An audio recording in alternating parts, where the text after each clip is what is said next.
welcome you to the stage. I'll talk more about the program, but right now I want to welcome Perry Wandin, a Wiradjuri elder, to the stage. Thanks, Jackie. How do you do that? Look, I was looking at... Put that slide back, please. Now, I said to Jackie, I said, you better take that down. And she goes, why? I said, well, I had a bad experience going to Catholic school. And I had some sisters, they just loved the belt, bust rulers, pencils all over your head. And I said, nah, she done a good job. Good morning, everybody. My name's Perry Wandin, Wurundjeri Elder, and firstly, I'd like to pay respects to all my elders, both past, present and emerging, all Aboriginal and Torres Strait Islander people. I live in beautiful Hillsville, so it's supposedly only an hour, but you've got to allow an hour and a half, 2 hours some days, and that's where Coercive Mission was put, 1863 to 1924. So my grandfather was one of the 10 children from Robert Wandoon and Granny Jemima Burns.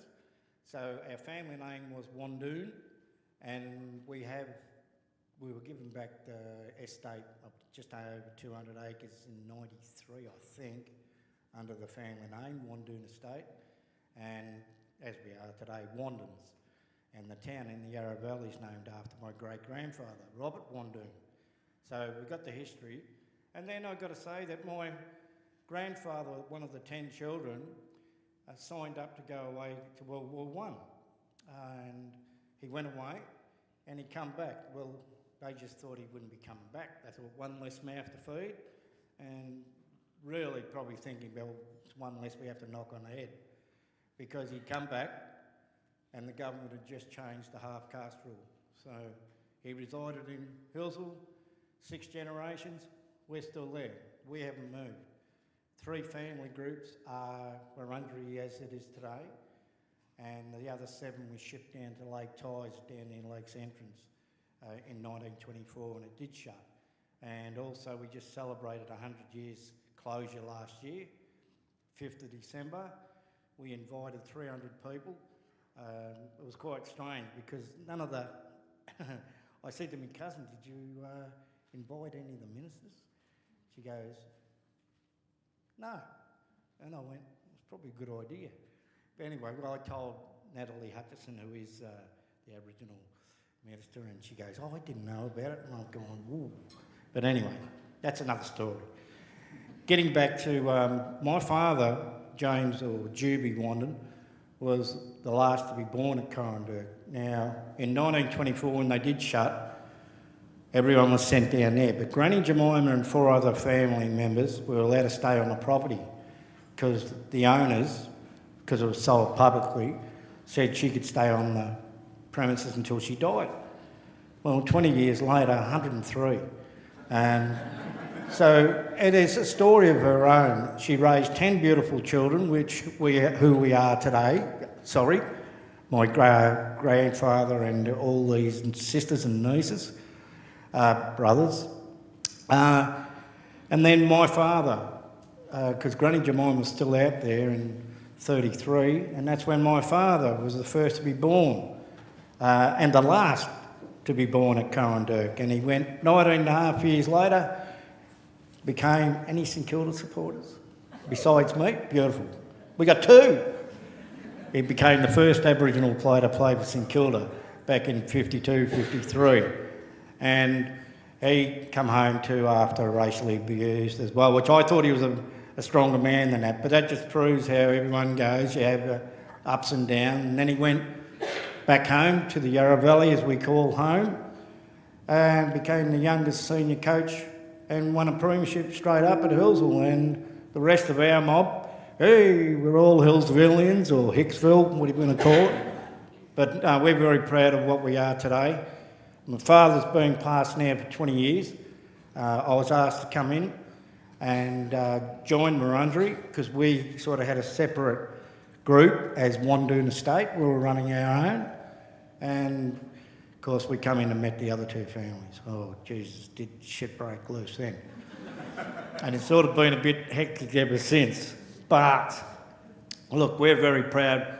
We're going down native title now. We've got, so far I've been searching, we've found 8 of the 10. We know 2 didn't have children, so there's another 2 other families we're looking for. And of course, one lot of the family was stolen generation, the whole 13.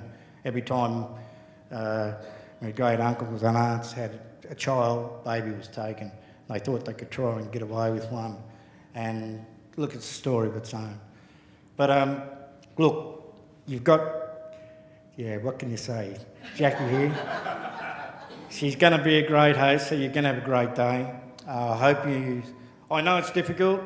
Been in that situation where the children are gone. You're trying very hard. I got told when I went to court, oh no, the rules have changed now. As soon as I walked in the door, I might as well just have walked out. Nothing had changed at all. The men just, sorry ladies, just copped it. We had no rights at all. But anyway, maybe one day. They say it's supposed to be getting better. But anyway, look, I'll finish off. Enjoy your day, please. Warminjeka, everybody, welcome. Yumin Kundi Bik, Rundri Woiran. Meaning, welcome to the land of Rundri people, and I do welcome you. And we are the last of the 6 clans of Willenbolg. So, yeah, happy 2025. Thank you.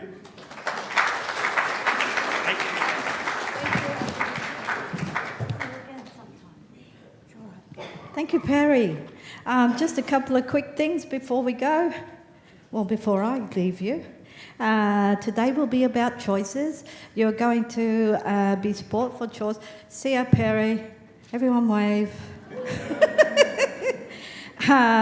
Remember that sessions will be recorded for you and they'll be available for up to 12 months after this conference. Don't forget to drop by the staff table if you have any concerns, questions or queries. I better put my eyes on because I'll be faking it.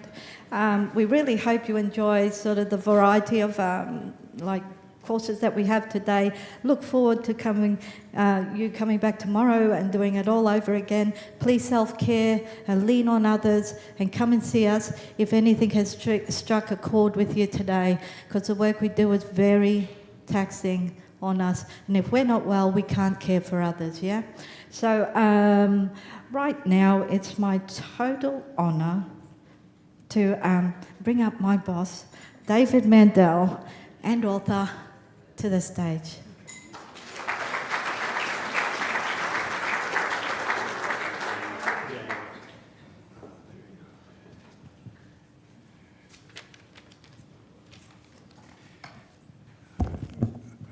Good morning, everybody. Before I go, Liam, can you guys turn the stage spots down a little bit? Because it's just a little bit hard for me to see. Not too far down, but just kind of blinds me a little bit. That's good, thanks. Good morning, everybody. And I last year learned that following Jackie is a hard act to do because she's so funny and amazing and wonderful. And thank you, Jackie, for everything you're doing in the region. So.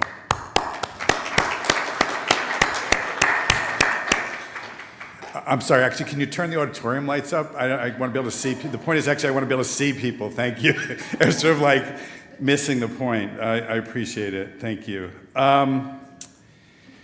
So it's my job to kick off the conference and talk to you a little bit about the Institute, talk to you a little bit about the current situation, and then give a keynote entitled Nothing More Relevant, Post-Separation Coercive Control in Children.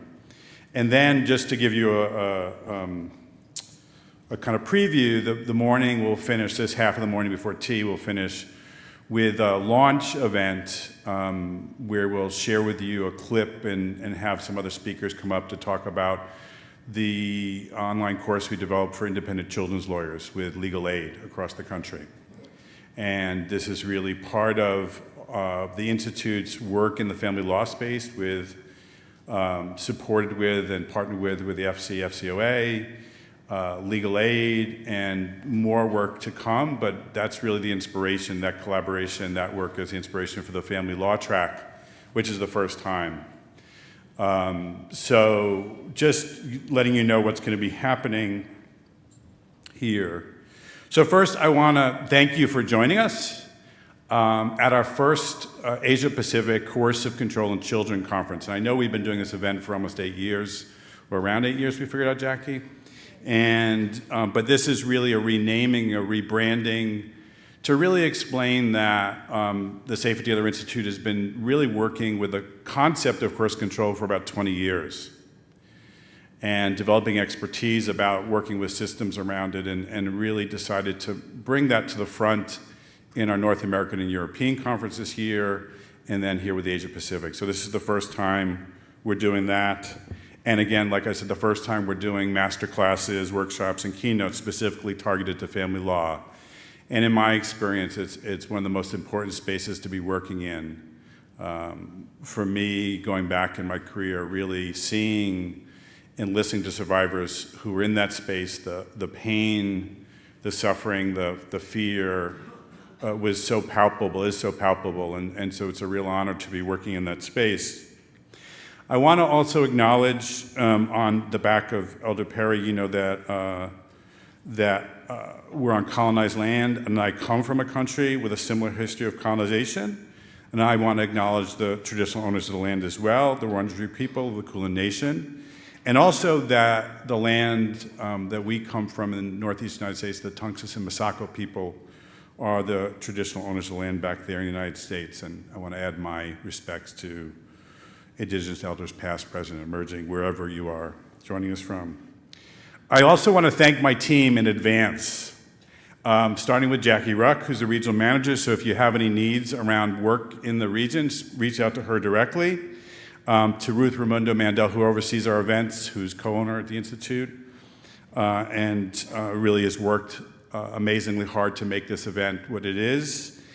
And our team overseas, you know, we've got Deb Nicholson here, we've got a volunteer here, but we've also got a team overseas working very hard to make this our new COO, Andy Dean, and Janet Penza, Jacob Linshold, Mandy Roussel, Colleen Jameson. I just want to acknowledge them here at the beginning because you won't see them, but they're online, they're listening, and I want them to hear that they're here with us in spirit, supporting this, our biggest conference ever. We have over 400 people attending in person and online.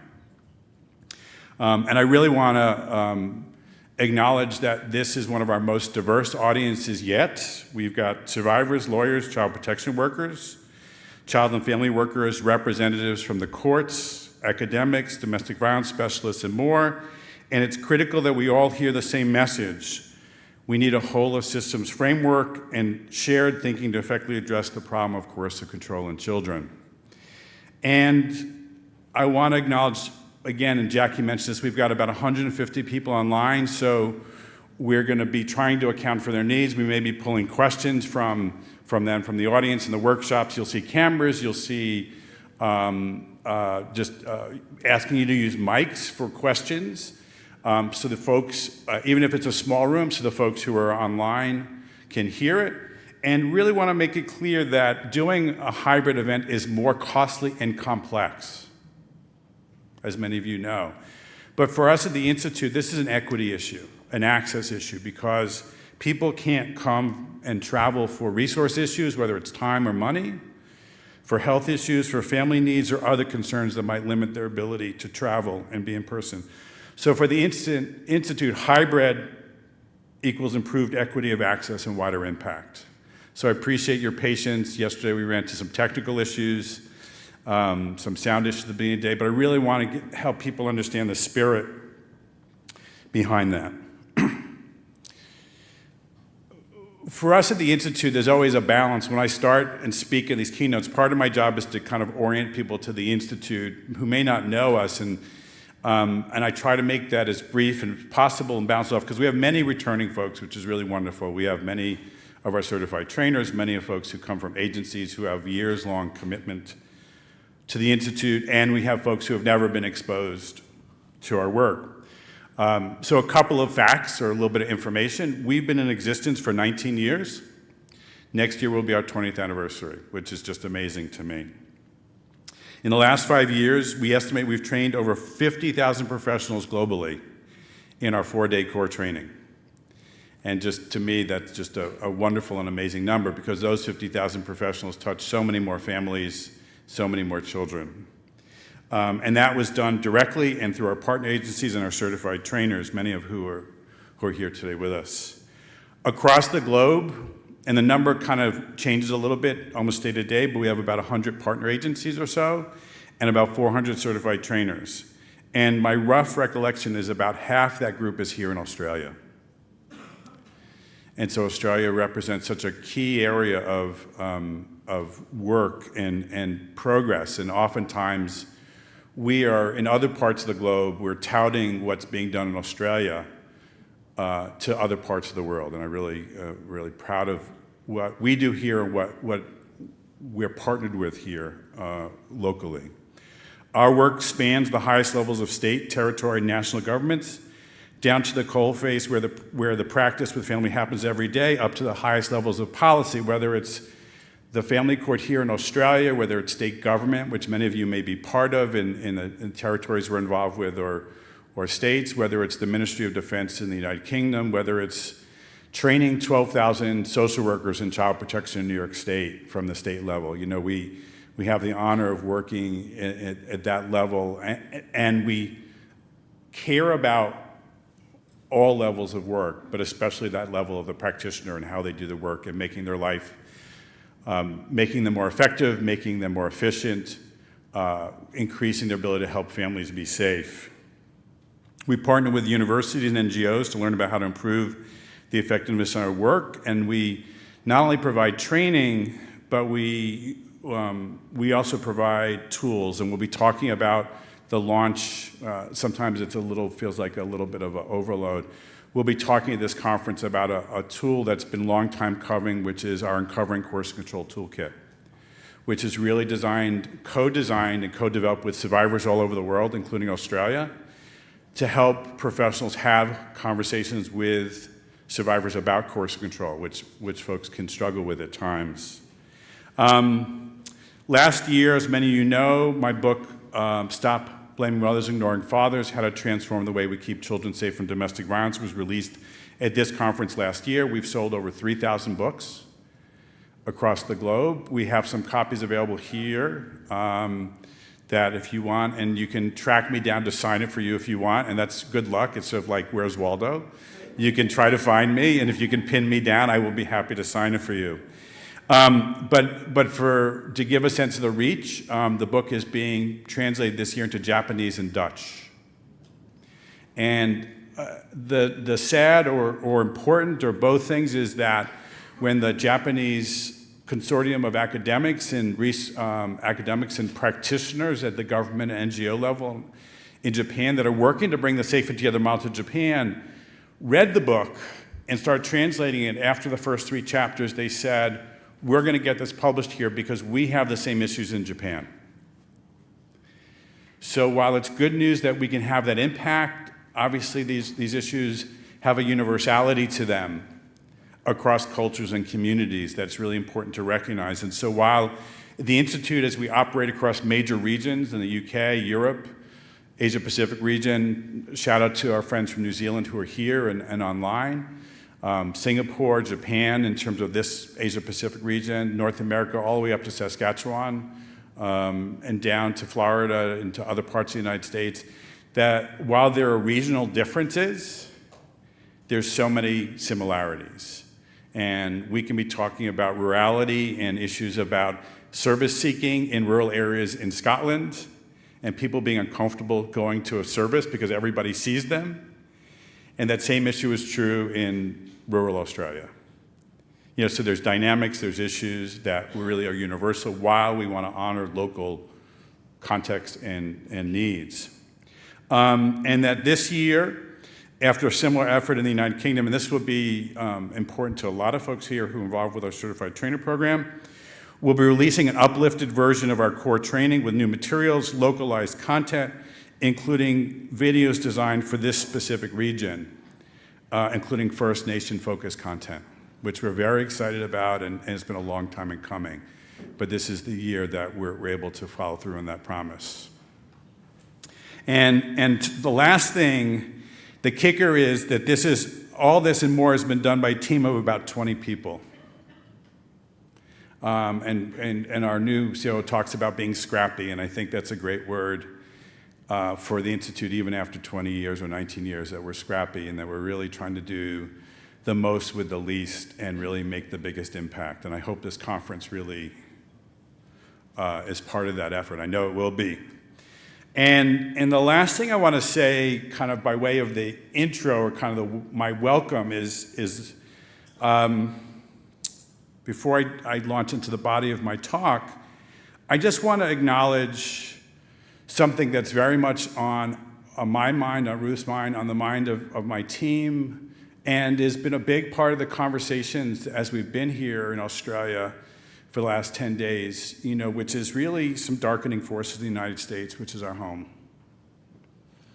And, I felt like I couldn't come up here and not acknowledge that, because if you're not familiar with the saying that's out of North America, when the United States sneezes, Mexico gets a cold, that there's some truth to that, unfortunately, that what happens there happens and has influence all around the globe, unfortunately, or fortunately at some points.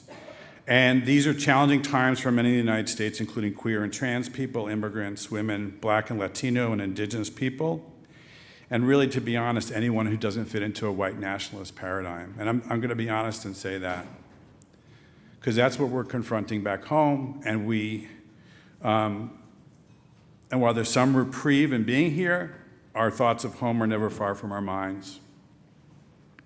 What is happening there has broad implications for our country and the world. Many of these effects are not yet known, and others are painfully obvious. But for sure, one of those implications is to make this work more important than ever. It is my strongest hope we can join forces together to make the world safer for children, safer for women, and safer for all. So I just felt important as I got up here to acknowledge the moment in time. It's not the purpose we've come together, but it's everybody Ruth and I meet as we come over the States, who's always welcoming and wonderful, will ask us about what's going on, and we are happy to talk and share and appreciate it, and really acknowledge the reality of it. It's painful, and to be honest, a bit scary. So on that happy note, I want to switch to the topic. And it was really exciting for me to put this together. And I have to say that the work we're doing in the family law space is some of the most exciting work I've been able to be part of in the last few years, and really honored to really make a difference, I hope, in that space with what we're doing.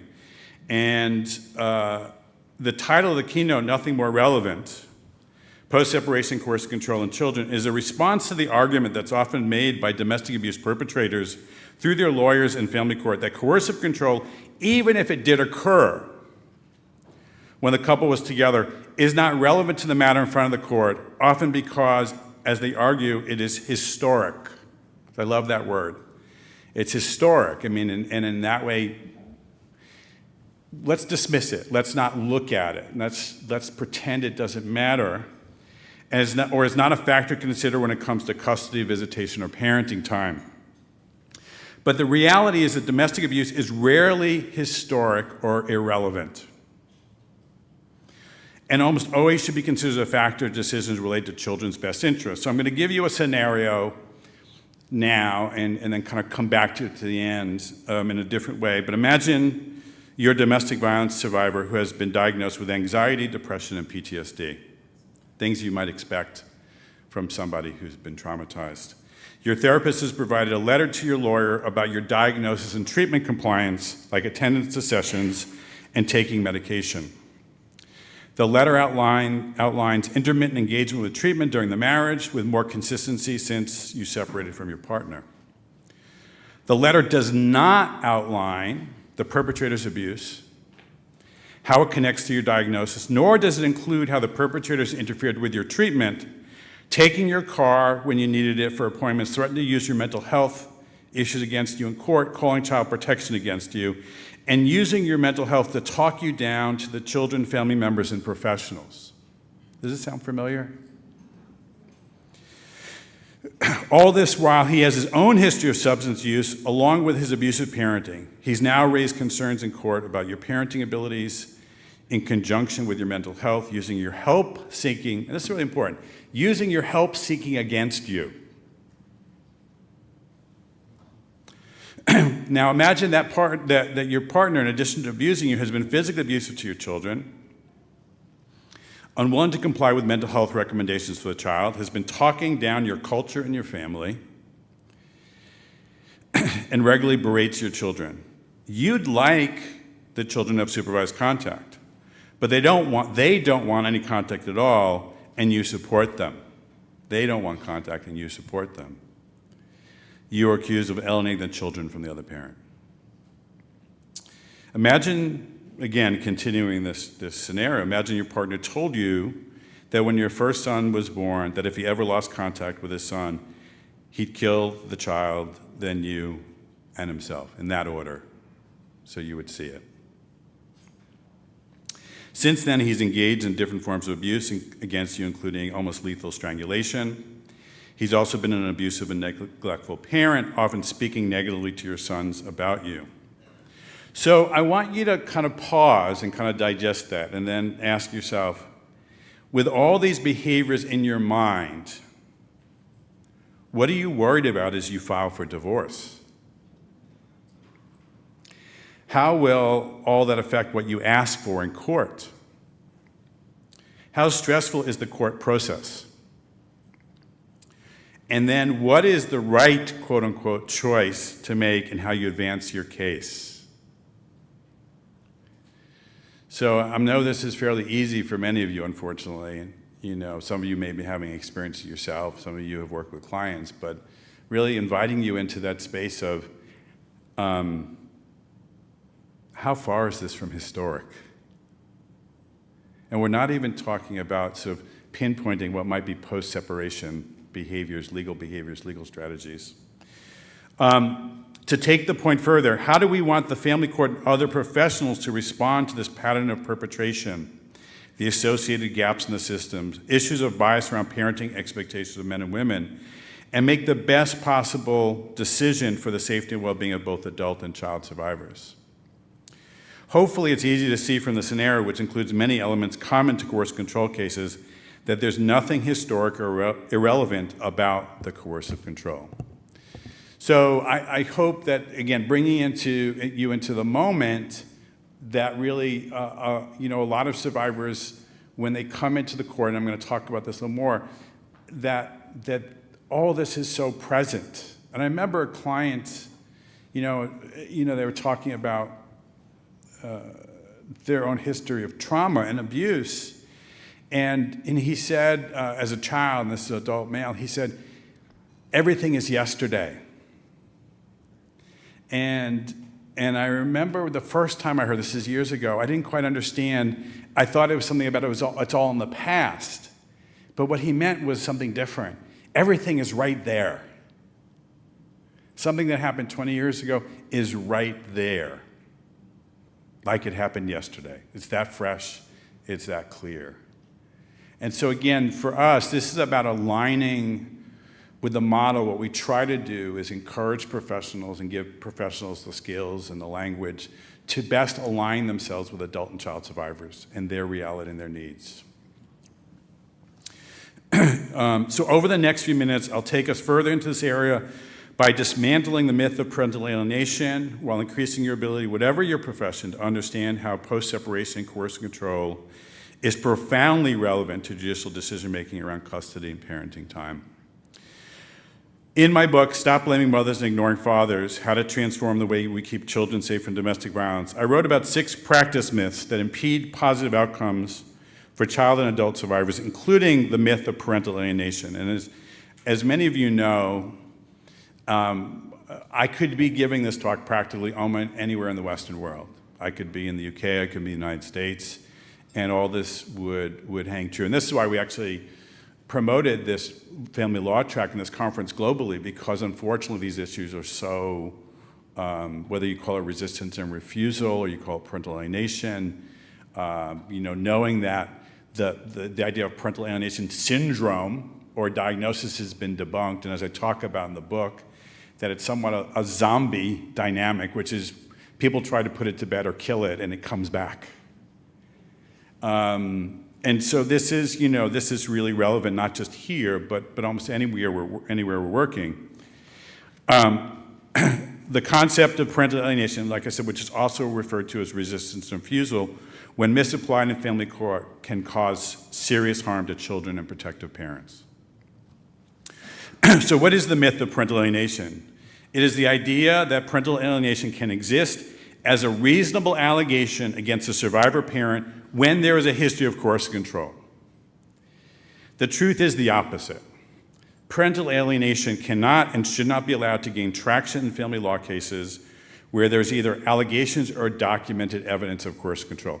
In my mind, this is fairly, and I'm not a lawyer, and there's always nuances and there's always different circumstances and situations, so I'm aware of that.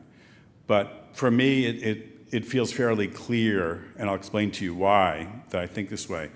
So what's the thinking behind this? Let's start by looking at what is needed for parental alienation to be legitimately considered. And there's a fairly broad consensus around this, by the way, that several conditions must be met. So I want you to hear what these conditions are. First, there needs to be evidence of a good prior relationship. So I want you to think about cases you're familiar with and take off if these things have been considered when parental alienation has been thrown into the mix. There has to have been evidence of a good prior relationship. You cannot alienate somebody from a kid that they don't have a good relationship with already. It's the very premise of the issue. So there has to be that good prior relationship between the child and the allegedly alienated parent, which is usually not present, and I'll talk about this, with a history of abuse. Second, the child's resistance to contact must be unreasonable and unjustified. These are critical words. But the bar for justified and reasonable is actually quite low. It can include poor or distant parenting. It doesn't need to require abuse for there to be a child to have reasonable and justified desire to have no or limited contact with a parent. Third, there can be no other reason for the child's resistance, which means that there cannot be abuse or even suspicion of abuse. And so therefore, parental alienation requires us to rule out any other possible explanation for a child's resistance to contact first. It is the explanation of last resort. So again, I want you to match this up to your experience and whether these factors have been considered in cases you're familiar with, and this is the lens that's been brought to the question of parental alienation.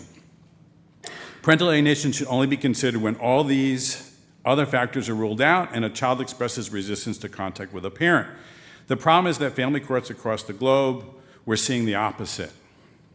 Parental alienation claims weaponized by domestic abuse perpetrators to shut down adult and child survivors' legitimate concerns about safety, contact, and custody.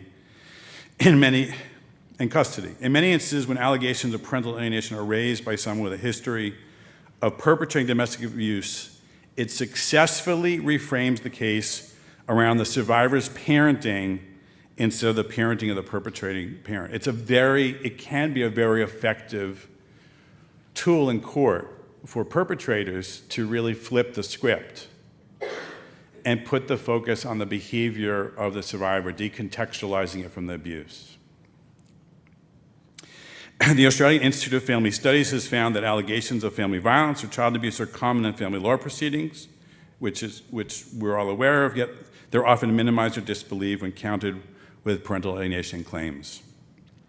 When parental alienation is allowed to be considered in cases where there's a history of abuse, it creates a destructive dynamic where protective parents are punished for trying to shield their children from harm. And I'm going to come back to this. Punished from trying to shield their children from harm. The misapplication of parental alienation in cases involving domestic abuse blurs the line between justified protective behavior and actual alienation. This creates a perverse gaslighting situation where the more protective a parent tries to be, the more they're seen as alienating. Why does this happen? Well, some want to point a finger at perpetrators or the court, others towards lawyers and mental health professionals. But right now, I want to address some of the underlying dynamics and thinking that power this situation, because I think it's really important. I think that sometimes we think it's this person or that person, or if only these people would kind of hear this. And I think we really need to step back and really reflect on some of these deeper dynamics. Differing expectations of men and women as parents play a critical role. Abusive fathers benefit from low standards for men around parenting. For example, since there is often limited attention by professionals. So yesterday I did a masterclass in documentation, and we really talked a lot about how there's a funnel kind of out from NGOs, from therapists, from maybe police, others, towards, if there's a family matter, towards the court, maybe through the ICLs, maybe through a court child expert, maybe through a single expert, or child protection. But to really remember that at each step as you kind of go up that chain, they're dependent on the information coming from folks below. And I think oftentimes people in the NGO sector or the service sector feel disempowered. And one of the things is, no, what you actually say and how you write it down really matters. So this is about all of us. And so when I say this, I'm actually talking to the folks who are really doing the work at a child protection level or a child and family level. Because one of the things I'm saying is that often there's often limited attention by professionals to the quality of men's parenting in general, and there's little consideration, because of that, there's little consideration of the quality of the relationship before separation. So again, if you think about one of those factors that I mentioned earlier, where is that information coming about the poor relationship with the father prior to separation? Who's sharing it? Who is documenting and assessing that? Similarly, there's also little focus on the quality of fathers' post-separation parenting, including how abuse towards a partner is a parenting choice. And as many of you heard me say, that I've done some work in the UK, and there's nationally approved domestic abuse guidance. And if you look at it, it's online, and there's a section on children, and there's a case example that's a composite. And they talk about this child who's from a home where dad and mom are split, dad was abusive, and the struggles this girl has, and then the great trauma-informed therapy she gets. But in this case example, there is zero information about the nature of dad's pattern. There's zero information about the quality of dad's parenting, pre or post-separation. There is zero information about whether all the great work that she's doing with a therapist to learn about what domestic abuse or not is, whether she can go and talk to her father about it, who she wants to see. So there's a complete, at this national level, I talk about this because it's held up as best practice in the United Kingdom, but I don't think it's unique to there, where the focus is on the clinical therapeutic work with the child and nothing almost about the father's behavior, parenting, and whether he can actually be a supporter of the child's healing or not. No accountability at all. And so we see that if we really look at that factor as related to understanding the quality of that perpetrating parent's parenting pre-separation, which is a requirement to be looked at for parental alienation, then we kind of see what the problem is. Meanwhile, mothers are penalized by higher standards for them as parents. Across cultures and communities, women are often expected to facilitate relationships and handle the emotional functioning of families. When they express justified worries about contact, these concerns are often twisted, playing into cultural stereotypes about women being vindictive, punishing, or unfair gatekeepers of children. Acts of protection are often decontextualized from the pattern of abuse and their related reasonable desires to protect children. So you're going to hear me talk a lot about decontextualized. That one of the biggest problems around this issue, and one of the reasons why this issue about domestic abuse being argued as being historically irrelevant. And one of the ways it's been argued is by decontextualizing the current state, particularly with the survivor or victim, from the past abuse. Decontextualizing mental health, decontextualizing substance abuse, decontextualizing fears. This is why a perpetrator pattern-based approach associated with the model is so critical in family court settings. It helps recontextualize survivors' protective efforts to the historical and current pattern of coercive control, helping the court see the whole picture of abuse, not just isolated incidents. In this way, historical abuse behaviors are essential to an accurate understanding of the family matter, not something to be dismissed or disregarded. The evidence of patterns across the relationship is central to decisions made in children's best interests. So the pattern across relationships. So post-separation coercive control and domestic abuse, pre-separation coercive control and domestic abuse sets the stage for the post-separation period. We should not make an artificial distinction between before and after the relationship ends. It all needs to be seen as part of the perpetrator's pattern. This holistic view is critical. It's why the perpetrator pattern-based approach to the safety of the model is so important, and many of you are familiar with that. The impact of the pattern of coercive control does not magically evaporate once the couple splits, especially when there's been zero acknowledgement. So I want to tie these things together. When there's been zero acknowledgement by the person using violence of how wrong it was and the harm it caused, and no demonstrated new history of respect and repair. So what I'm going to do in this section is really tie together pre- and post-separation coercive control and seeing how important it is. And one of the critical elements of that is seeing how the perpetrator not only behaves in terms of their abuse or their control, but where do they stand in terms of acknowledgement and accountability, admission of being wrong, and being part of the solution. One of the things that really has become clear here that the standard shouldn't just be cessation of abuse or control, the absence of it. It needs to be repair. If I give my child, if I've got COVID and I give it to my child's sick, they need medical care, correct? If they get COVID at school from somebody else, they need medical care. Does my responsibility for my kid getting medical care from getting COVID change whether I gave it to them or somebody else gave it to them? Do you understand what I'm saying? But we act like the perpetrator of violence doesn't have parental responsibility to fix the trauma, to fix the harm. And I'm not suggesting naively that that's what many of them can do, but it should be the standard of expectation for them as a parent.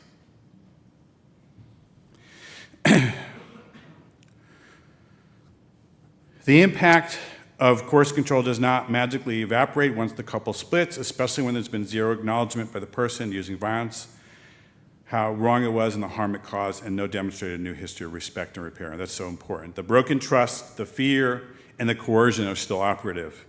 Evaluations and evidence in family court matters need to help the court understand and contextualize the survivor's behaviors. When a perpetrator has made threats like, if you ever leave me, I'll kill you, or you'll never see the children again, those threats don't disappear with separation. They influence every decision the survivor makes going forward. When reviewing issues of post-separation coercive control, we cannot just look for new threats or new acts of control. We also need to consider questions like, what is the relationship between the children's current resistance to contact and prior abuse? How did the perpetrator destabilize the family, and how is it showing up in the children and the survivor now? And how much responsibility is the perpetrator willing to take for the trauma and harm their behavior has caused? For example, a child, because of years of witnessing the father denigrate their mother, might be difficult for the survivor to parent. Not listening, acting out, and having trouble in school.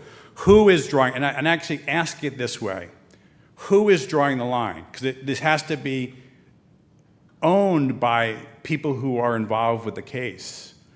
Who is drawing the line between the abuse and the survivor's current parenting struggles? Where is that being documented? Where is that being written down? And I think this is a shared responsibility. It's again, remember that funnel of evidence and information flowing towards the decision makers, whether they're administrative decision makers in family and child protection or towards the court. Are these issues being framed as her parenting deficits, or is the logical result of the perpetrator's behaviors? What about the impact of the perpetrator's control over employment and social relationships when the couple was together? When a perpetrator controls contact with the church, family, and employers, survivors leave abusive relationships with less social and financial capital. Survivors, because of the abuse, leave their relationships with less social and financial capital.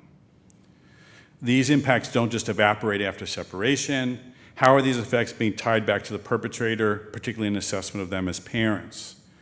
Post-separation, the pattern of coercive control often continues, but again, so here I'm moving. I want you to kind of see the connection I'm making here between pre-separation behavior and post-separation behavior, because a pattern-based approach looks at all those things combined. Post-separation, the pattern of coercive control often continues, but the form may change while the function remains the same. Control, intimidation, and isolation. Perpetrators may use new and different pathways, and again, these are things you may be very familiar with: vexatious litigation strategies, dragging the survivor back to court repeatedly, making false reports to child protection, using children to track and stalk the survivor, financial abuse such as not working to avoid paying child support, sending a new girlfriend or others to threaten, harass, or assault the ex-partner. And this is just a tiny fraction of possible strategies. The impact on the children, though, through these tactics is significant, and through the Safer Together Multiple Pathways to Harm framework, that helps us understand how children are harmed directly through the perpetrator's behavior, through these attacks on the survivor's parenting capacity, and through effects on family functioning, stability, and relationships. Let me give you an example. A father who repeatedly files for modifications of custody, who calls child protection services with false allegations, who refuses to pay child support, and tells the children their mother is crazy, is continuing a pattern of coercive control that started in the relationship. Each of these actions destabilizes the family and harms the children, even if he never lays a hand on them post-separation. So again, really trying to embrace this wider definition of safety and thinking about how do we connect the dots between the domestic violence perpetrator and the children's developmental needs. And that, you'll see that's really obviously relevant when we look at best interest factors. The children may experience financial instability, housing insecurity, school disruptions, and emotional distress. They may feel responsible for protecting their mother or forced to take sides. These effects can manifest as anxiety, depression, academic problems, relationship difficulties. None of this is historic or irrelevant. These connections are so critical. It's an ongoing pattern of harm. When combined with abusive behaviors that occur during the relationship, it is easy to see the whole picture, a pattern of parenting and co-parenting inconsistent with the children's best interest. So you'll see that really through this is this idea of needing, and again, to ask yourself as you're thinking about where you sit is, how well are we talking about in our service or our sector or the work we do around perpetrators as parents? That's one of the backdrops, and that's why the book I wrote was focused on the concept of ignoring fathers, because without putting this kind of behavioral lens on fathers, and the fullest version is fathers' behaviors and choices matter good or bad, and there's a whole other part to the conversation. I appreciated Elder Perry, which is where we miss really understanding the importance of fathers' good behavior sometimes as well. And I'm not talking about lionizing men just for being present, and I'm not talking about the classic view of men as breadwinners and that being their main role in families. I'm really looking at good quality parenting and co-parenting and what it means for kids, and many men are engaging in that. And even in those instances, we're often not identifying them, and that makes it easier. Our failure to identify good male parenting, positive men's roles, assessing men's contributions in a constructive way, to be honest, makes us more vulnerable to manipulations by perpetrators who show up and say, I love my kids, I miss my kids. And people go, oh, look, this is amazing. Or vulnerable to being manipulated when he starts crying because he misses his kids. And you go, oh my God, he loves his kids so much.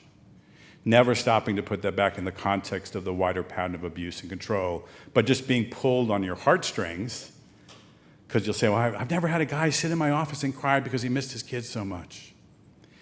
Or I've never had a man show up to a perinatal visit like that. It's amazing. Look at him. Well, he's showing up to monitor. But he's playing on our gaps in knowledge around working with men. And so this is what's so important is that we need to have this picture of parenting and co-parenting and how it ties up with children's best interests. So I'm going to talk a little bit about risk assessment and broadening our view from risk to harm. Traditional risk assessments that focus on only physical violence miss much of what survivors and children are experiencing. Survivors are worried about more than just physical violence themselves. They're very worried about harm to children, kidnapping, the use of child protection in family court to take children, and psychological, physical, sexual harm during unsupervised visits or custody. We need to broaden our assessment to capture the full spectrum of harm to children. A perpetrator pattern mapping approach, when applied in family court cases and obviously other cases, can help us document behavioral evidence of coercive control patterns and identify specific impacts on child, parent, and family functioning. Consider how a perpetrator pattern-based approach might transform family court proceedings, which is not a theoretical thing. We're really been moving in that direction. Instead of looking at recent incidents of physical violence, the court would examine patterns of coercive control pre-separation, how that pattern may have evolved post-separation, those specific impacts those behaviors on the children, the contextualized survivors' protective strategies and their effectiveness, and the perpetrator's willingness and ability to change harmful behaviors, including their ability to collaboratively co-parent and repair harm in the realistic context of their behavior. For me, and you hear this theme throughout this talk, which is really kind of, and I'll be talking about this in one of my workshops tomorrow, which is really imagining what real change by a domestic violence perpetrator looks like, and what evidence you want to see for that. And again, it's not a naive sense of, just that everybody's going to be able to accomplish that. But I think it's important that, one, we paint the pathway, because some people will take it. The more we paint it and we set those expectations, the more some people will step up. And I really believe that. But also by painting that pathway, it clarifies who's not choosing to step on it. And so really to envision, what evidence do you need to see of change? What would make you, and this is whether it's a question posed to a judge or to an evaluator or to someone in the community, really to ask, what do you need to see? What would you want to see? Now, some of the answers is nothing will rebuild trust based on what happened, and that's a legitimate answer. But to really start asking, what would change look like realistically? How long would you need to see it? What does that mean? What would you be willing to accept, in terms of this? But to really own that it's that person who's caused harm or used violence, it's their responsibility to step up and to change the behaviors. And again, this is another way of pivoting to the perpetrator in this setting and making the focal point the perpetrator and their behavior and their willingness and ability to change or not, versus making it about whether the victim parent's facilitating contact or not. Really trying to change that around. And all this aligns with the best interest factors in the new ones in the Family Law Act. And I'm not talking about the new Family Law Act stuff that's coming, but the stuff that's already been operationalized. And in the Family Law Act, and many of you are familiar, but some of you might not be, there were big amendments that made a significant step forward in how Australia's family law system addresses domestic violence. These changes recognize the importance of considering patterns of coercive control, just not incidents of physical violence, when determining what's in a child's best interest.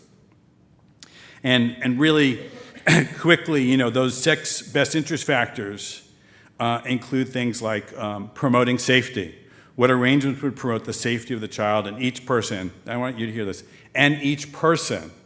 And for those of you who are not in the family law sector, but are working, again, at the coalface, working with families, providing notes, writing documentation, writing reports, working with child protection, I really want you to be thinking about how you can keep these things in mind as you are doing your work and doing your documentation and your report writing. Because these are the things that if this family ends up in the family law space, that people are going to be looking for information around this.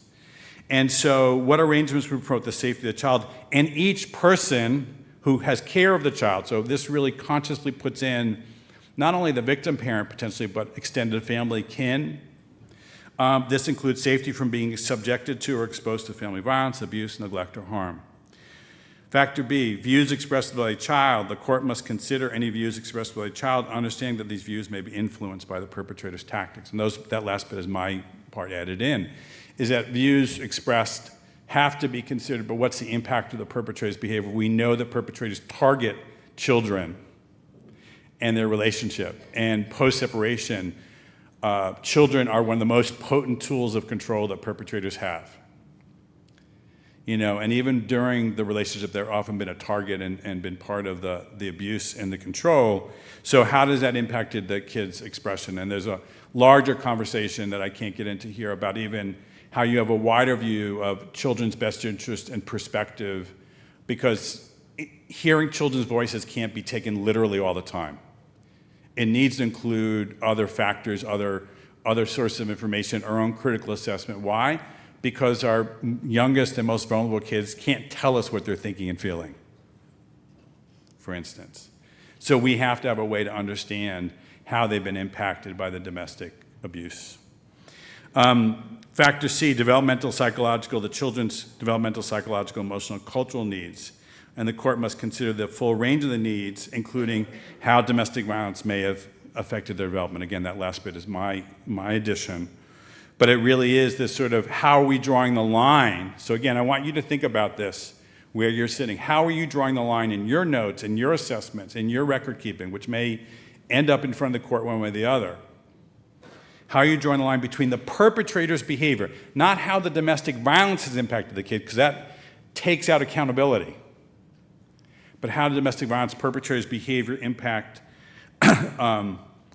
the child's full range of needs, including psychological, emotional, and cultural. Parenting capacity, and this is one of the ones I think is so important, is what's the capacity of each person who has or is proposed to have parental responsibility to provide for the child's developmental, psychological, and cultural needs. And this again is my addition. This includes the capacity of the perpetrator to provide for a child who may be highly traumatized,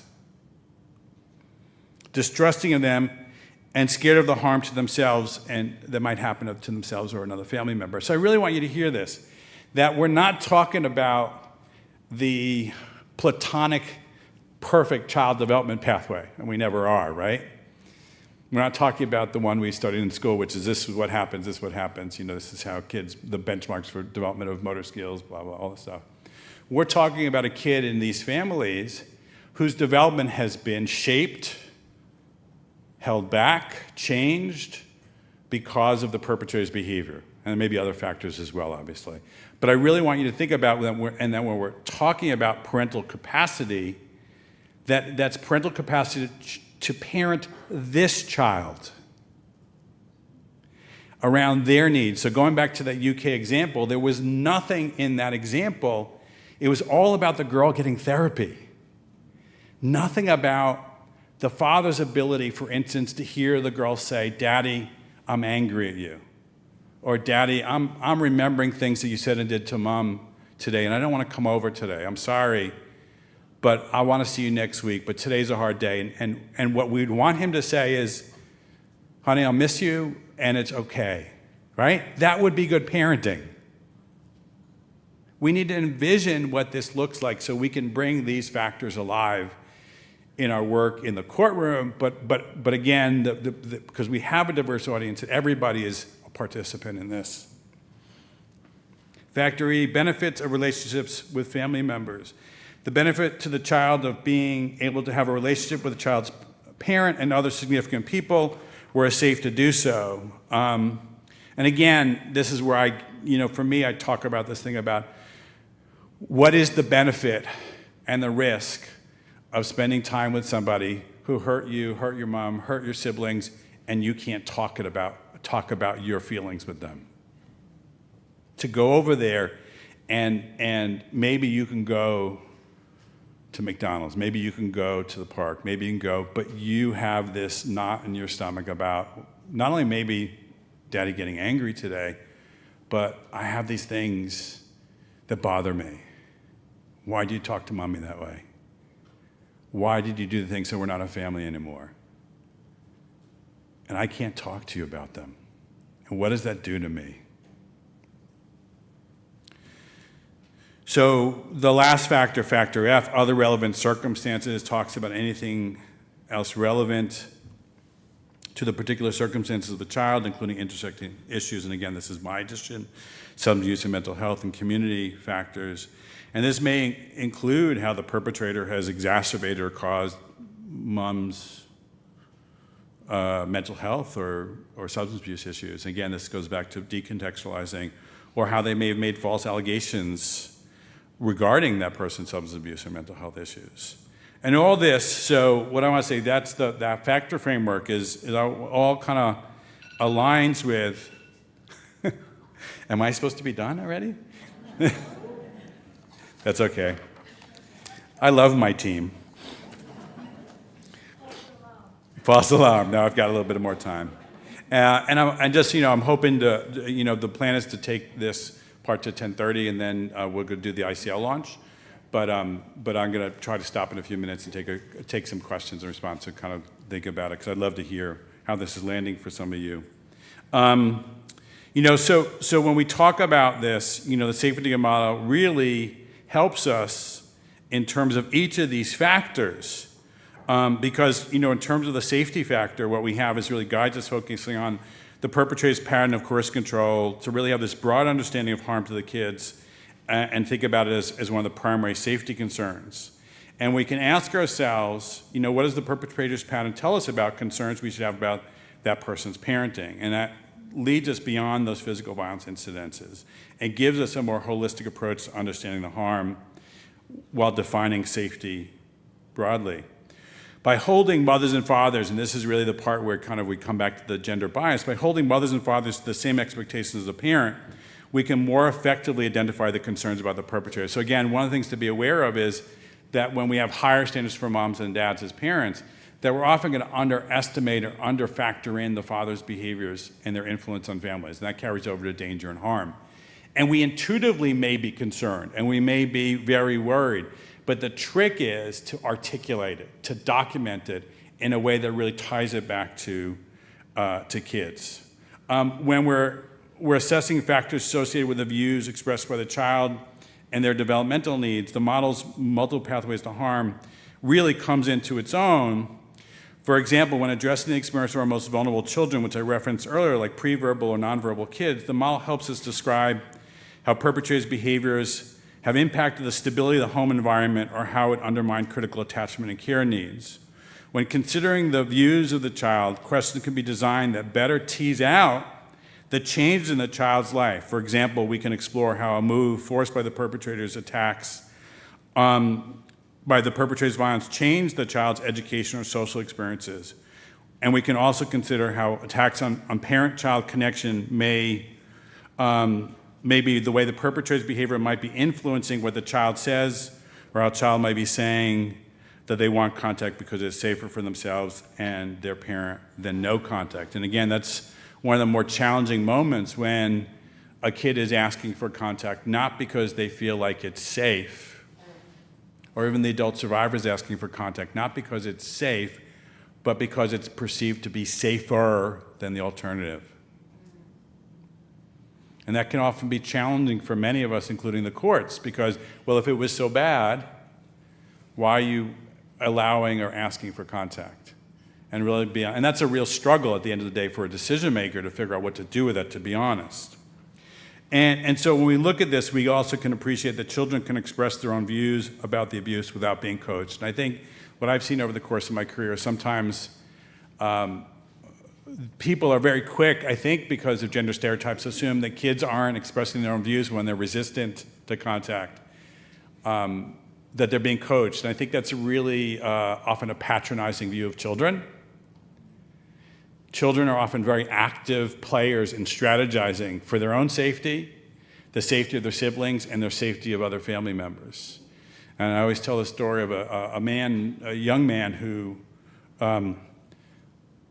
who I worked with professionally as an adult and shared about his experience as a kid. And he said he grew up on a small island, small town on an island. And his dad was violent, and his dad would move in and out of the house. And he would run into his father in town because it was small, again, rural area, proximity, closeness.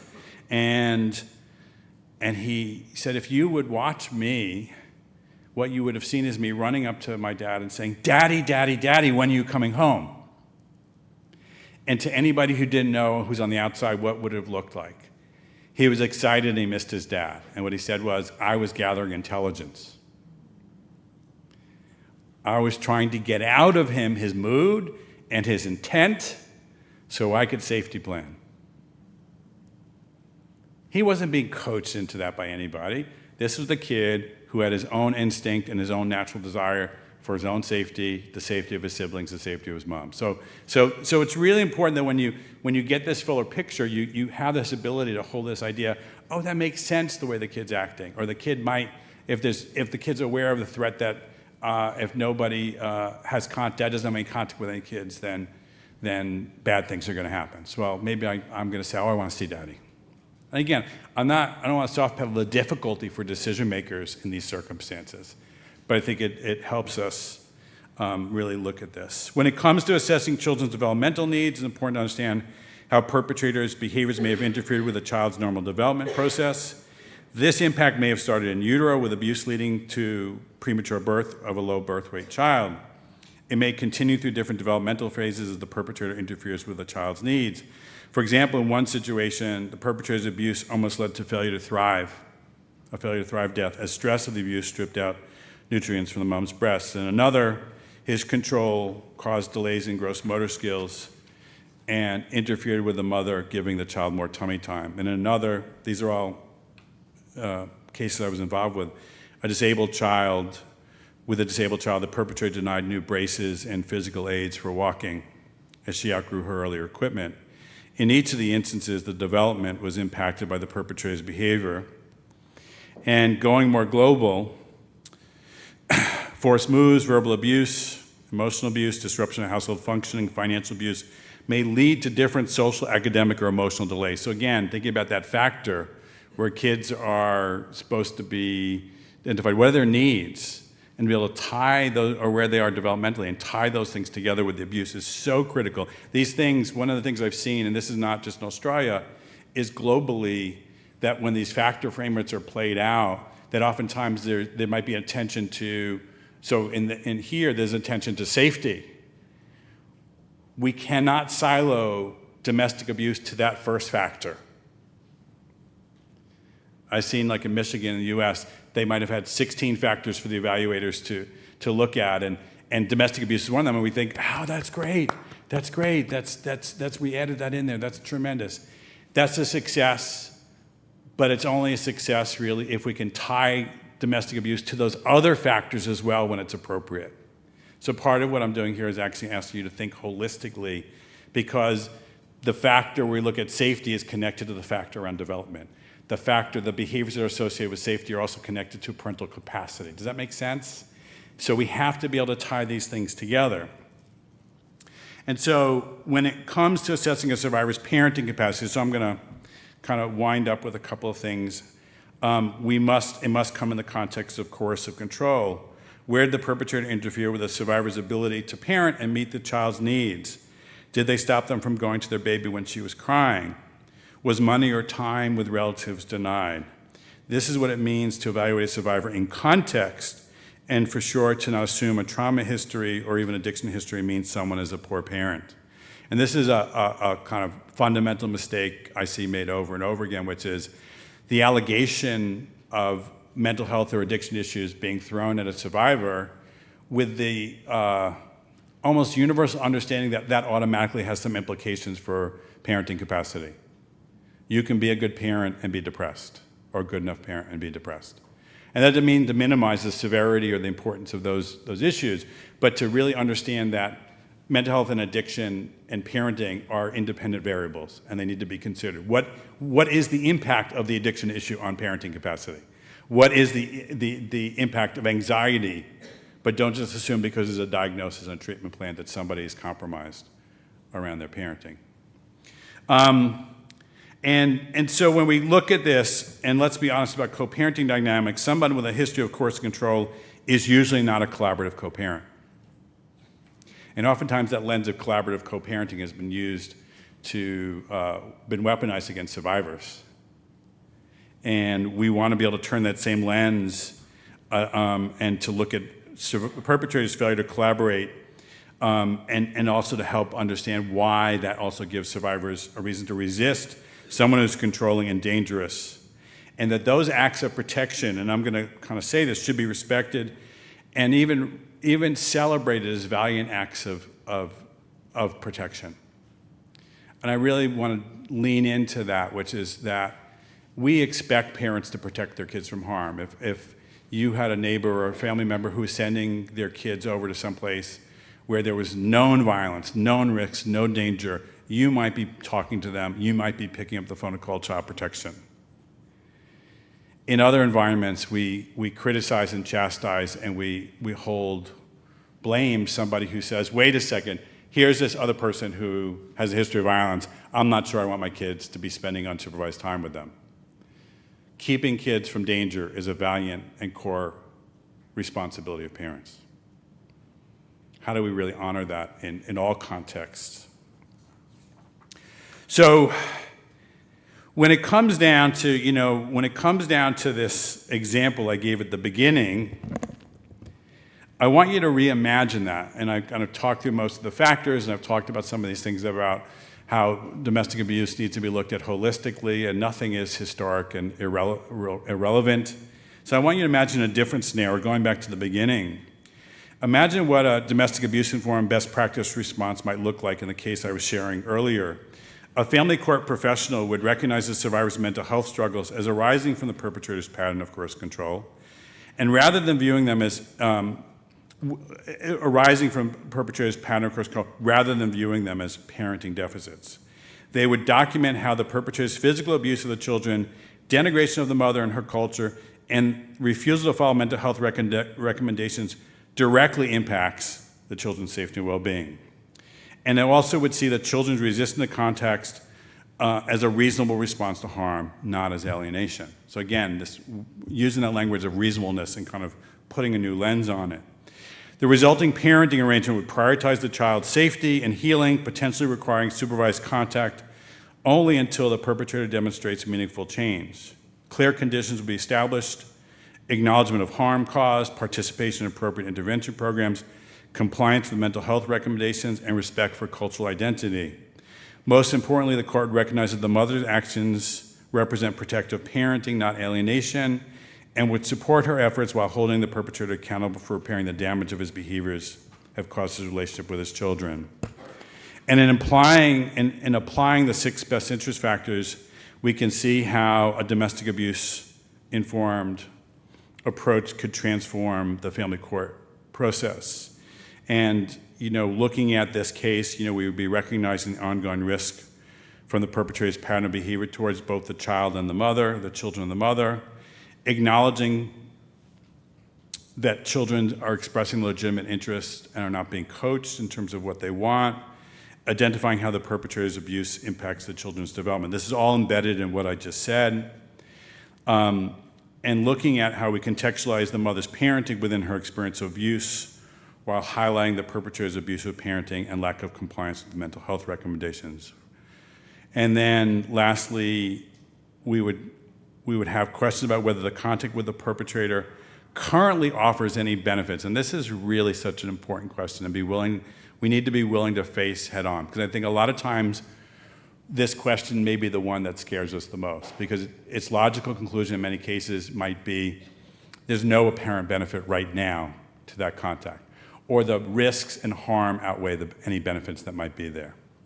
And I think that's challenging and should be taken with a seriousness, because kids' contact with parents can be really important, but we have to really embed that in an assessment of the quality of the parenting, not just the presence. I think a lot of times what I'm seeing online is a resurgence of the absent father narrative, which is absent fathers hurt kids. and a simplifying of that discussion away from quality of parenting and reason why fathers are absent, including how they've created their own absence through their behavior. And so really this is a call for us to kind of come back to this idea of really being fearless in discussing the quality of parenting. And this is not an invitation to throw men away. In fact, it's an invitation to invite men in. One of the things I've been saying in some of my posts recently online is one of the highest acts of caring is to actually say to somebody, you're concerned that their behavior is hurting themselves and others. That's the highest act of caring, to say to a loved one, I'm worried that you're hurting yourself and people you care about by what you're doing, right? We all have been in that position. It's hard, it's brave, it's important, and it doesn't have to be done without compassion, but it's so critical, and I think this is about raising that to a more policy and practice level in a professional arena. So lastly, I wanted to end with a story, that is really, it's shared with me. So those scenarios were composites. But I want to wrap up with a story about change that's really happening now. And this was shared with me by a certified trainer, and I was given permission. She was working with somebody, a colleague, who was going through the family law space. And this was a situation where she mapped, using our mapping tool, this person's personal situation after years of abuse and violence and against her and against the children, and she had initiated family law proceedings. And so this certified trainer met with the mom several occasions using the model to map her situation so it could form a report that she would write, which was intended to inform initially internal safety and support planning for the mother and the kids. This mother endured over 20 years of abuse from her ex-husband, and they had met through, and so as part of the mapping process, they went through her experiences, her strengths, her views on the impact on her children, and what's shown through that mapping process was her incredible and profound resilience, which is what we see a lot of times when we do that mapping process. And this certified trainer reviewed other materials that the mother had gathered. So this wasn't just a conversation with the mom, but police reports, mental health records, text messages, emails, videos, online posts by her ex-husband. And this review led to a lengthy report structured around the Safe and Together model. This was not only written once, but updated for new circumstances and shared with the mom's lawyer, and was eventually filed as part of an affidavit in support of the mother and the children in the family court. The court accepted, and this was a real question, I think, whether they would or not, accepted the materials as evidence, and they did. And from the feedback from the client, the judge's comments were very validating. So I want you to see the connection between a domestic violence-informed report and the response of the judge and the mom's experience, it was very validating to be seen by the court. He acknowledged the mom's experiences, called attention to the perpetrator's attempts at using the systems to continue his violence and abuse, and acknowledged the toll of being in multiple court jurisdictions over the past 5 years. And so again, that role of the judiciary of being a reflection back of what's important was critical for this mom and was empowering for her. Additionally, prior to the CT's report being filed, the mother reported that the ICL seemed to be focused on making sure the father had contact with his children. She recalled at different points that the ICL was quite resistant to the information about the abuse and was pushing for overnight stays prior to the report for the children with the father. The ICL tried to water down the mother's proposed draft. So again, this is coming from the perspective of the mom and the CT worked with her. Watered down the mother's proposed draft final order, which was based on the family report recommendations. In the steps, as a result of the report being filed, the ICL shifted. So again, the ICL in this case was somebody who really was clearly trying to do the best job possible. What the report gave the ICL was new information. I really want you to hear this. So again, the person, the CT, was not the lawyer, was not the judge, but was an educated professional who could support this colleague and help them format their experience into this way that was really valuable to the court. And again, aligns with the court's commitment, now the ICL's commitment. Is part of the reason why I'm sharing this and so relevant, the ICL's commitment to this kind of approach. And so with the report being filed, the ICL shifted toward the support of the mother's application and supported the granting of consent orders, which were largely based on the certified trainer's recommendations regarding contact and what the father should do to change his use of violence and how he could demonstrate this change. So again, this wasn't a binary thing. This was a roadmap. This was a roadmap. The mother mentioned that though there was still some further learning for the ICL in her final submission to the court, she emphasized, because there was still some mention of real risk to losing the relationship with the father, now the ICL was expressing doubt that it was in the child's best interest to have a relationship with him. So there was a more holistic view. She really did note that the ICL did honor the mother in part, where she said she met the children on 2 occasions, saying they were a real credit to the mother. And the mother said about the certified trainer's work, "I'm sure your report turned her around, her perception of me." And again, I want you to hear this from the experience of the mom, not necessarily as an indictment of the ICL. I thought she hated me for a long time. And I think this really speaks to the personal nature of obviously what's being listened to or perceived to be listened to. And funny enough, so did my previous lawyers. And then she really goes on to talk about a list of people who made things 10 times harder. And this is really, I think, something we always need to be really open and curious about when survivors say that helpers made things worse. And it's really hard because here it's talking about the police, mental health professionals, employers. So it wasn't just her experience with ICL, but it was experience of many, many professionals for this mom that actually contact with them made things higher. And I think you all understand that. But that reading the report changed the way the ICL related to her. And her take, the certified trainer, was that her knowledge of this ICL was that this was somebody she knew over the years and had good intentions and did good work. So I really want you to hear this. I want you to depersonalize this, both from the ICL role and also from that particular ICL, because what it shows is that without the right information, the work could end up being domestic violence destructive. So much focus, I think, needs to be on the information, the evidence. Judges can't create evidence. They respond to what's put in front of them.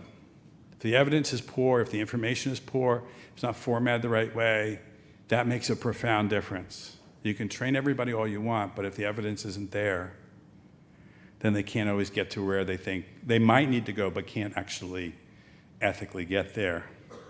And in the end, the mother felt relieved and believed as a result of the report, especially that the ICL had changed their views on what was best for the children.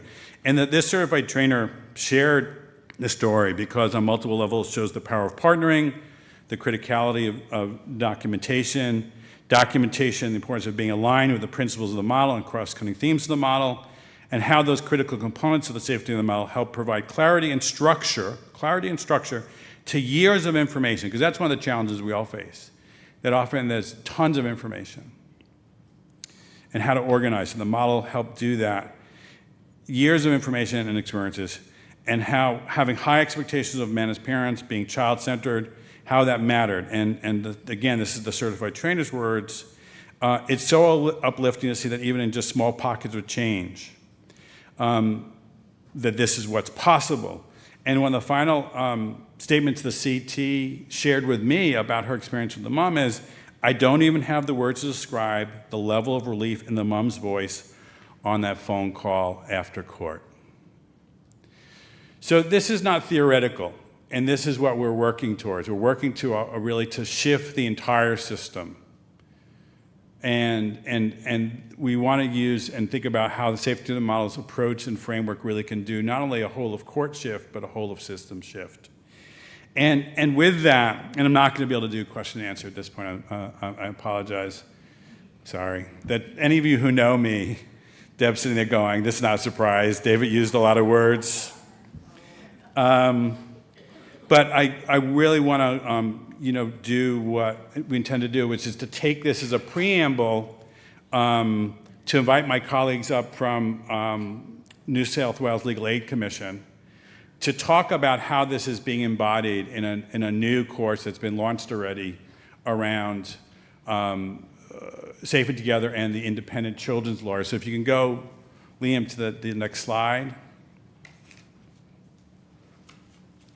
And I want to invite up, and I'll make sure I've got Mary Alex, and the names changed. Do you got this? No. Okay, you're coming up? Thank you. So I want to know who's joining me. So join me on the stage here. I'm going to talk for a minute, but I'm really going to turn it over to you quite quickly. So come on up. I know you're going to stand up, but I'm going to turn it over to you really quickly. Yes, Toby Hemming from Victoria CEO. All right, yeah. And I'm sorry that I'm bad on the introductions here. And I've got Mary Alex, who oversees the ICL program, and Toby Hemming, who's the CEO of Legal Aid New South Wales. And I'm going to have them come up in a minute. But just to briefly, what I want to say to you is that part of what Safer Together does, so people are using this as a break to get out. What part of what Safer Together Institute, we'll be going to 10:50, just so you know. Part of what Safer Together does is we really try to partner with different entities, and we try to listen deeply to the needs of those entities. And we, as many of you know, our primary goal is not to raise awareness in the sense of telling people how bad the problem is. Our goal is to give people the tools and the perspective that they can do to change their day-to-day work. It's nice to know. It's nicer to do better. And with Legal Aid, we really found a tremendous partner to really look at what the pain points were for ICLs, what their job and role and responsibilities are, and to develop some really, what I hope is really impactful e-learning that's going to go out and is available now already, is available online immediately. So we also, by the way, we have, and I should have said this earlier, we've got people beaming in just specifically for this ICL launch. They've been with us all morning, separate from our hybrid group. We've got 200, 300 maybe, more than 300 folks through the ICL network. So they're all ICLs listening, and I'm sorry to acknowledge you all who are here, but because this is really an important thing. This is going to go out to and be available to all the ICLs across the country, including Western Australia. 1,200 plus is my understanding. And so we're really hoping as the advocates and voices for children in family law matters, that giving them access to the Safer Together model, tying it to their role, tying it to their responsibilities, tying it to the way they work is really going to be have a profound impact, not only in children and families, but in terms of the operation of the court, in terms of aligning the ICL's knowledge and approach with what the court is really looking at for the last 4 years with Safe and Together. So what I want to do before Mary and Toby come up is to show a brief demo video of this course and give you a feel for what's in this course and what it looks like. And then I'll be stepping down and Mary and Toby will be coming up and speaking. So Liam, if you can now dim the lights, show the video, and I'll get out of the way.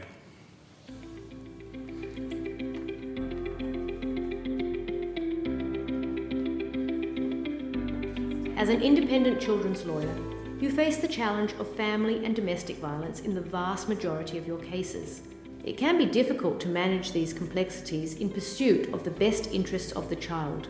But now, an exciting collaboration between the Safe and Together Institute and the Australia's National Legal Aid ICL program has resulted in the first tool specifically tailored for ICLs in Australia's family law system. Introducing Safe and Together, an introduction to the model for independent children's lawyers. ICLs play a pivotal role in child safety, and this training equips you with essential tools for improving long-term outcomes. This isn't ordinary legal education. This exclusive virtual training includes powerful interactive elements, allowing you to develop skills to transform your practice. You'll learn to identify coercive control and contextualize children's experiences, recognize the full spectrum of protective efforts by non-offending parents, apply a domestic violence-informed lens to the 6 best interest factors, develop strategies for managing complex cases, including cross-allegations, and craft more effective recommendations that prioritise child safety and well-being.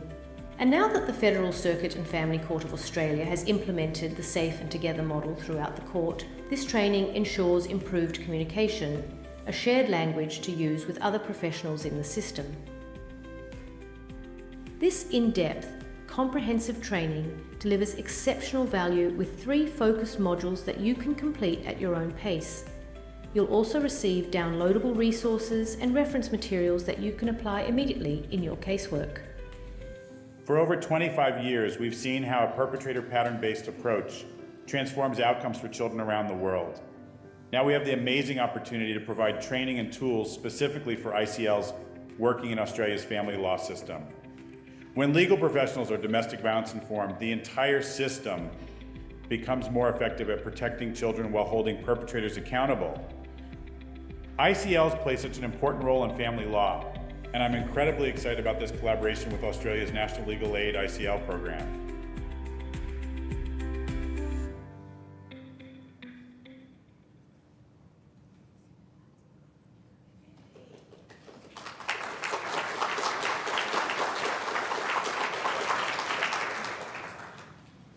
Thank you, David. So I'd like to acknowledge the Wiradjuri people on whose lands we meet today and pay my respects to elders past and present. On behalf of the National Legal Aid Independent Children's Lawyer Program, a warm welcome to our many independent children's lawyers, Federal Circuit and Family Court of Australia personnel, representatives from the Family Law Branch of the Commonwealth Attorney General's Department, and fellow family law and child protection colleagues joining us today in person and live stream for this special launch event. So thank you all for joining us and welcome. I'd like to begin by expressing my sincere gratitude to the dedicated team at the Safe and Together Institute for the work on the development of this innovative e-course. In particular, I'd like to thank David Mandel, Deb Nicholson, Laura Durrance, Colleen Jamieson and Jennifer Onwumeri. Hopefully I pronounced that correctly. Their collaborative spirit and commitment to excellence has been instrumental in its development. Their commitment to understanding the nuances of the ICL role and tailoring the Safe and Together model accordingly has resulted in a resource that is not only of the highest quality, but uniquely bespoke and directly applicable to the complex role that is the independent children's lawyer. The unique e-course is a testament to collaboration, so I also want to extend my heartfelt appreciation to the project team from the Domestic and Family Violence Unit at Legal Aid New South Wales, who worked on this project in partnership with our National ICL program. In particular, I'd like to thank Anna Boltons, Jane Corcoran, Amanda Gale and Kate Bartha for their passion and dedication.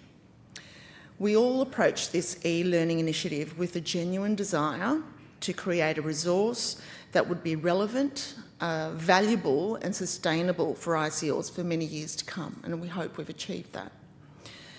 Independent children's lawyers play a vital role in our family law system. While it's a heavy responsibility being an ICL, it's also an honour and a privilege helping improve outcomes for children in family law proceedings. There can be no better recognition on your experience as a family lawyer than being asked to represent the interests of children. Judges are incredibly grateful for the assistance provided by ICLs who appear before them.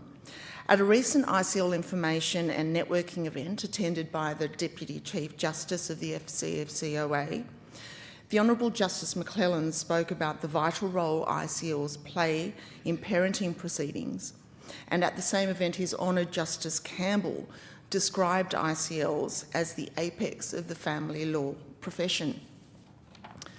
The development of this bespoke training for ICLs is an acknowledgement that ICLs are often at the forefront of complex domestic family violence matters, requiring specialised knowledge and skills.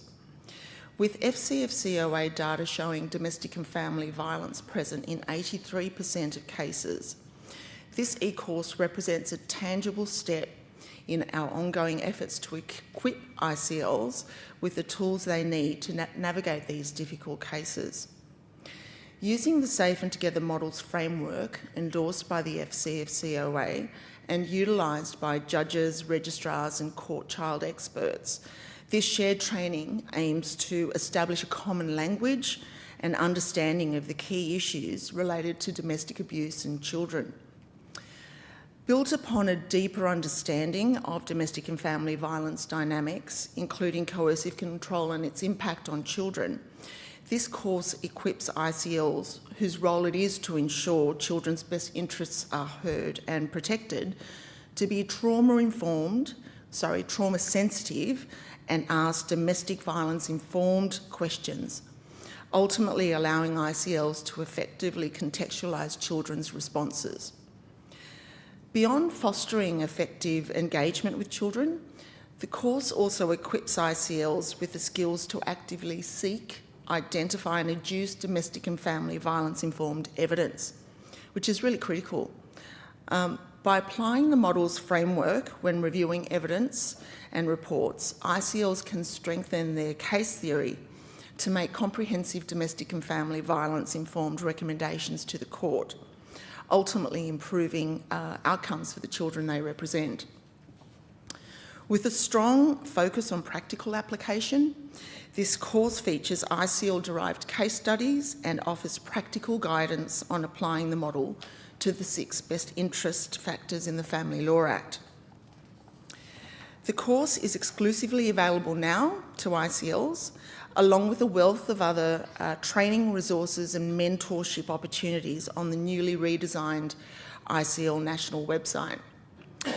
Recognising the equally vital role that child representatives play in safeguarding children's interests within child care and protection jurisdictions, we're also really thrilled to extend free access to the e-course to child representatives nationwide via the ICL website. And there'll be some communications going out today around how to do that for child representatives. In closing, I'd like to acknowledge and thank National Legal Aid for their ongoing commitment and investment in independent children's lawyers and their professional development. Your investment in the newly redesigned National ICL website, which coincides with the launch of this e-course this week, reflects a deep appreciation of the critical role independent children's lawyers play in the family law system and a dedication to equipping them with the tools they need to perform their demanding role. We encourage all ICLs and child representatives to engage with this innovative e-course, confident that it will prove to be a valuable addition to your professional toolkit. So thank you, and I now invite Toby Hemming, CEO of Victoria Legal Aid, to speak on behalf of National Legal Aid.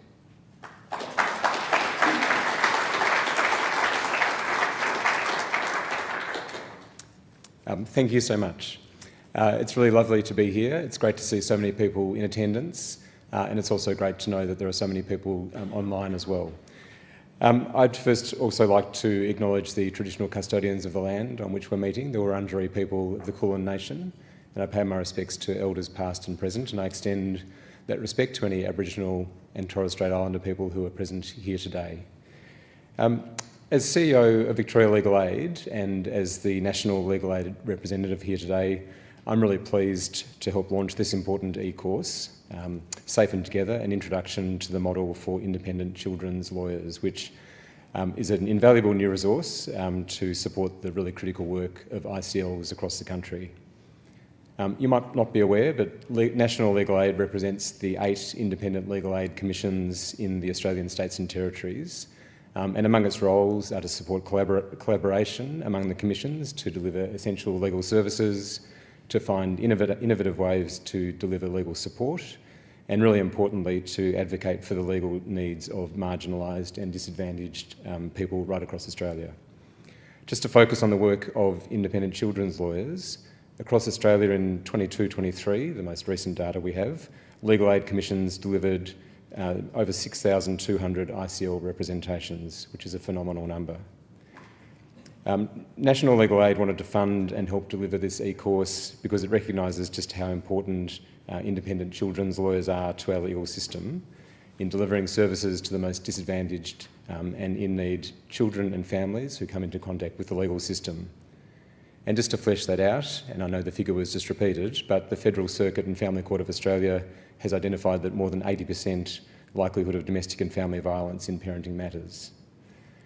This training, we feel, is an essential resource for ICLs who play a really crucial role, not just in delivering legal help, but in helping guard against the risk of domestic and family violence for disadvantaged children and families.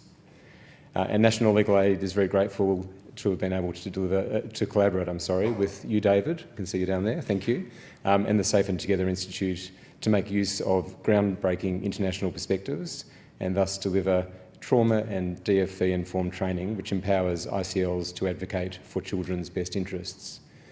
And I'd just add that I thought your keynote was fascinating and insightful, and certainly with the reference to groundbreaking and international perspectives ticks all those boxes, so thank you, David. It's a great step forward that we're now moving towards consistent training across the Federal Circuit and Family Court of Australia, Family Relationship Services and ICLs right across Australia. This, of course, supports consistency of practice across the legal system and therefore helps enhance service provision to children and families. But of course we know this is just one step, although it is a significant step, and that there's a very substantial need for additional funding and also for additional resources for ICL lawyers and programs, and this is something that National Legal Aid will continue to strongly advocate for.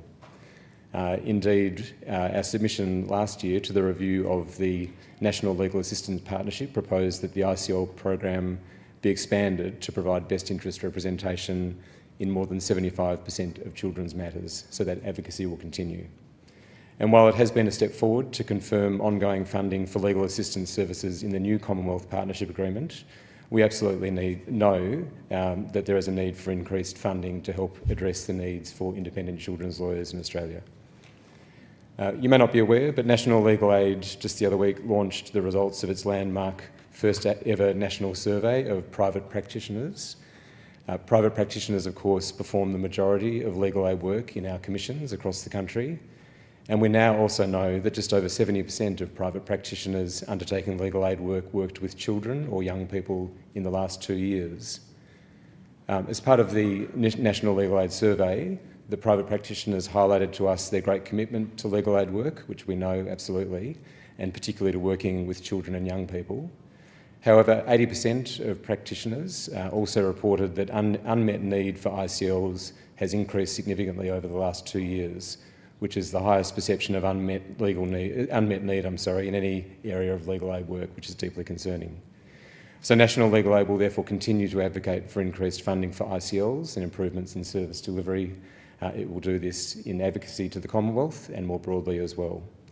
But in the meantime, I won't speak for any longer. I just wanted to congratulate National Legal Aid ICL training team and Safe and Together on the launch of this really important training. And I look forward to hearing about the positive impact this has on service delivery and outcome for children in the family law system. So thank you, and I wish you all the very best for the rest of this really important conference. Thank you.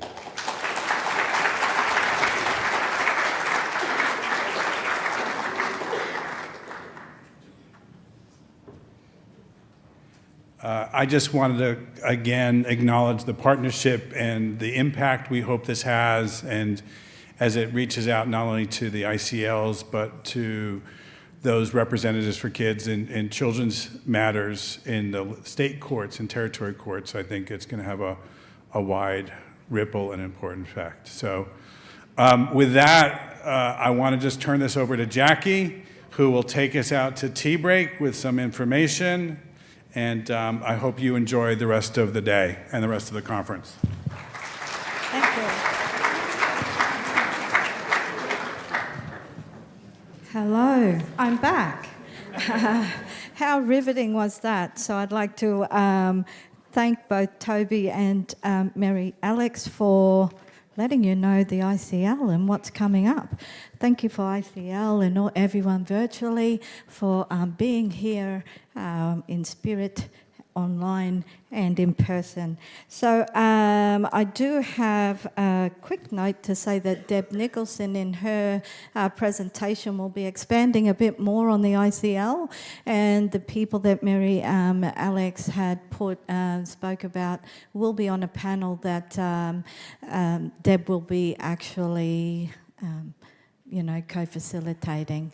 The other thing I want to say is that when you go right now, I'm going to free you all to go and have a few things to eat. But think about when you are going into these other sessions. We will be going into 2 lots of sessions after this break. And that if one is full, please make your way to another one. Because we have got a big lineup. There's lots of things there that I'm pretty sure that will hit a note or 2 with you. Thank you, David. It's always good to hear what his presentations are about. I still learn from him every day. So thank you for teaching me. With the ICL stuff, when I've been doing training online or even in person, I've been saying that, hey, there's family law stuff coming, and it is happening. So I told you so. The other things I want to say is that, please go into another one if it's full. Post whatever you can on social media. And now I'd like to invite you to join me to eat. Let's go eat and be merry. You got 2 sessions. I'll see you back in this room at 2:45. Thank you.